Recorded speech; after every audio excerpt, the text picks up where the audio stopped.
Americans aren't paying online because they're lazy. They're paying because they're tired of setting things up.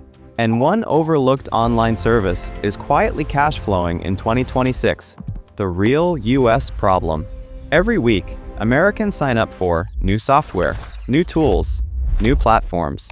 But here's the part no one talks about. Most people never finish the setup. That unfinished setup costs them time, money, and patience. Core idea: set up concierge service. Americans are now paying online helpers to set things up for them.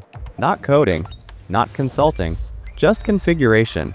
Examples: setting up QuickBooks for freelancers, organizing folders and automations inside Notion, preparing onboarding dashboards for teams, connecting tools through Zapier.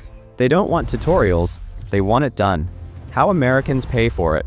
This service is sold as one-time setup, $150 to $500. Monthly support, $200 to $600.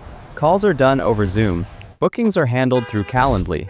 No audience, no content, just outcomes. Why this works in the USA.